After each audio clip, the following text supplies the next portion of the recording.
بچوں کی پڑھائی میں ناکامی کی بڑی وجہ ذہنی دباؤ اور توجہ کی کمی ہے۔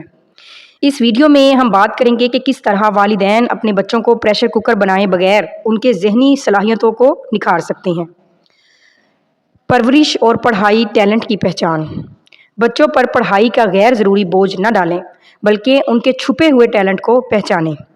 موبائل کا استعمال۔ بچوں کی سرگرمیوں پر نظر رکھیں اور موبائل کے بیجا استعمال کو کنٹرول کریں۔ اعتماد سازی۔ بچوں کو ڈرانے کی بجائے پیار اور صحیح رہنمائی سے ان کا خود اعتمادی بڑھائیں۔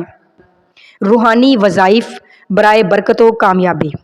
ذہنی سکون اور تعلیمی کامیابی کے لیے یہ وظیفہ بہت کارگر ہے۔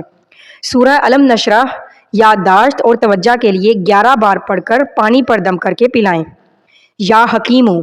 پڑھائی شروع کرنے سے پہلے 300 بار پڑھنا علم میں اضافے کا باعث بنتا ہے۔ نافرمانی کا حل۔ اگر بچہ ضدی ہو یا غلط راستے پر ہو تو سورۃ النصر اور یا رقیبو یا حفیظو کا ورد کثرت سے کریں۔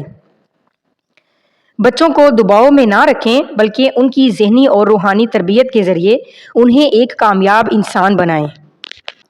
دماغ تیز کرنے کے فارمولے۔ یادداشت اور توجہ کو بہتر بنانے کے لیے درج ذیل نسخے انتہائی مفید ہیں۔ برہمی بوٹی۔ یادداشت تیز کرنے کے لیے برہمی بوٹی، بادام اور سونف کا سفوف یا قہوہ بے حد اثر دکھاتا ہے۔ امتحان کا خوف اور ذہنی دباؤ۔ اکثر بچے امتحان کے دوران گھبراہٹ کا شکار ہو کر سب کچھ بھول جاتے ہیں، یعنی بلینک ہو جاتے ہیں۔ اب اس کا علاج یہ ہے کہ ایسی صورتحال سے بچنے کے لیے ایناکارڈیم 30 کا استعمال مفید مشورہ ہے۔ ہومیوپیتھک دوا KALI کالی فوز 6X۔ یہ میٹھی گولیاں یادداشت اور ذہنی یکسوئی کے لیے بہترین معاون ثابت ہوتی ہیں۔ بادام اور روحانی عمل۔ رات کے بھیگے ہوئے باداموں پر 21 بار یا کویجو پڑھ کر بچے کو کھلائیں۔